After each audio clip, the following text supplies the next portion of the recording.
You didn't fall into sin. You didn't walk away. But you have been standing still for 3 whole years. You think you're being faithful, but in reality, you're stuck. Many people read Philippians chapter 3, and when they see forgetting what is behind and straining toward what is ahead, they assume it's comfort for people who failed. But let me tell you this. When Paul wrote these words, he wasn't defeated. In fact, he was at his peak. And this passage was written to dismantle the security of the successful, breaking the illusion. Many people think what keeps us from following God must be sin, greed, lust, weakness. Yes, those things can make you fall. But when you're standing on a spiritual high ground, the more dangerous thing is what you're most confident is good. Paul listed his credentials: heritage, theology, morality, passion. None of these were wrong. Every single one was right. But here's the problem. Those right things slowly became his sense of security in following God. What God most often dismantles is not your sin, but the success you trust the most. This kind of spiritual stagnation is the hardest to detect. You're still serving, still attending gatherings, still praying, but deep down, you know, God hasn't renewed you in a long time.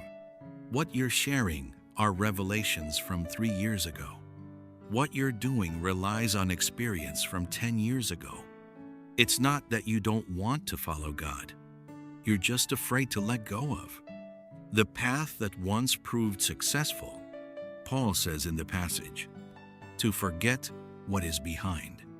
This forgetting, in the original language, does not mean memory loss. It means this: a deliberate refusal to look back. Picture an athlete in a stadium. Imagine a runner in the final sprint. If he looks back at the competitors he's passed, or at how perfectly he ran a few steps ago, even a split-second glance throws off his balance and slows him down.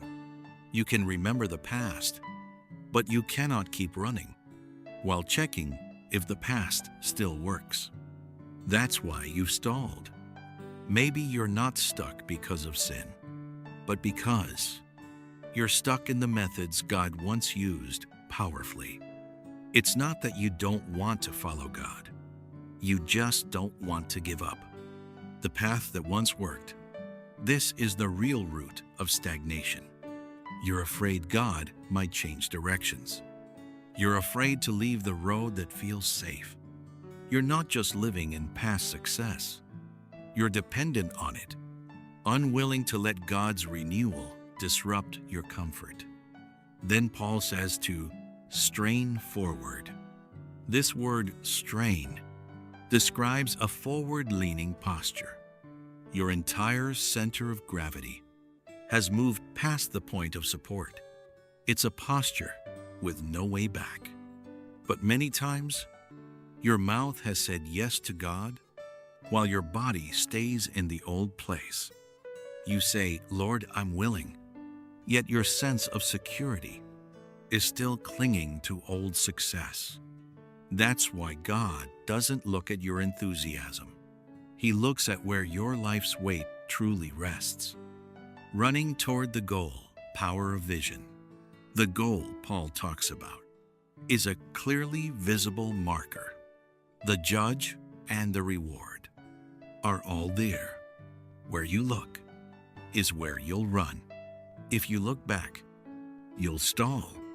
If you look at others, you'll drift off course. Only when you fix your eyes on the calling can you keep moving forward. The reward is not for the one who runs the fastest, but for the one who finishes the race. God doesn't measure you by who you surpass. He looks at this. Were you faithful to your calling? Did you finish your course? The true reward comes from finishing your race, not living up to standards set by others. So, the real question today isn't, what did you fail at in the past? But, are you using past success as a substitute for present obedience? If God asked you today to lay down the success you're most proud of and walk a new path filled with uncertainty, would you still follow? If you insist on keeping a plan B, then what you're following may not be God, but security.